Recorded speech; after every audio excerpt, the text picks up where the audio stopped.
विद्यार्थी मित्रांनो, आज आपण इयत्ता 4 परिसर अभ्यास 2 17वे प्रकरण गडकोटाचे आणि आरमाराचे व्यवस्थापन स्वाध्याय उत्तरासहित पाहणार आहोत। प्रश्न क्रमांक 1 सांगा पाहू। दुर्गांचे म्हणजेच गड-कोट किल्ल्यांचे महत्त्व सांगणारा ग्रंथ आज्ञापत्र। जलदुर्गांना असेही म्हणत जंजिरा। प्रश्न क्रमांक 2 तुम्हाला काय वाटते ते सांगा। शिवछत्रपतींचा भारतीय आरमाराचे जनक म्हणून उचित असा गौरव केला जातो। उत्तर, सागरावरील शत्रूपासून स्वराज्याला होणारा त्रास नष्ट करण्यासाठी शिवरायांनी स्वतंत्र आरमाराची उभारणी केली। आपली सागरी हद्द निश्चित करून त्यावर हुकूमत प्रस्थापित केली। मध्ययुगीन काळातील भारतात शिवरायांनी उभे केलेले हे पहिले आरमार होते। त्यामुळे शिवछत्रपतींचा भारतीय आरमाराचे जनक म्हणून उचित असा गौरव केला जातो।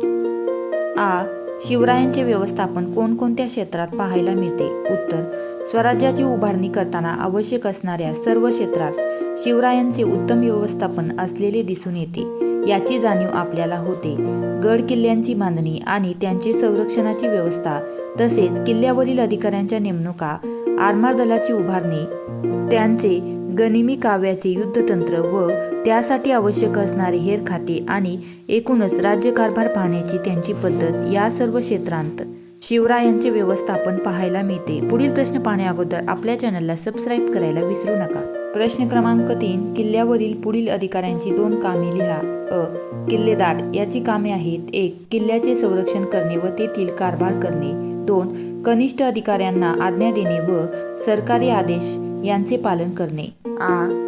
सबनीस 1 पत्रव्यवहार सांभाळणे, 2 गडावरील व गडाखालील प्रजेकडून कर वसुली करणे व जमा खर्चाचा हिशोब ठेवणे। कारखानीस 1 युद्धाच्या वेळी तोफा, बंदुका व दारुगोळ्याची व्यवस्था करणे, तसेच गडावरील इमारतींची देखभाल व दुरुस्ती करणे, 2 गडावर राहणाऱ्या लोकांना धान्याचा व वस्तूंचा पुरवठा करणे।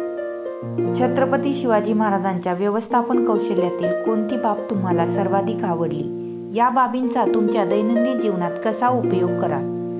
उत्तर, शिवरायांनी त्यांच्या काळात आपल्या स्वतंत्र आरमार दलाची उभारणी केली। प्रबळ अशा सागरी शत्रूंना तोंड दिले। हे करताना शिवरायांची व्यवस्थापन कौशल्य पणाला लागले होते। आरमारी दलात त्यांनी सर्व जाती धर्माच्या लोकांना समाविष्ट करून घेतले।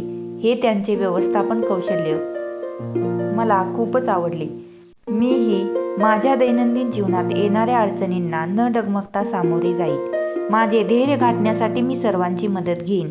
कोणतेही काम करण्यापूर्वी नियोजनपूर्वक करेल। अशा रीतीने विद्यार्थी मित्रांनो, आपला स्वाध्याय इथेच संपला। धन्यवाद।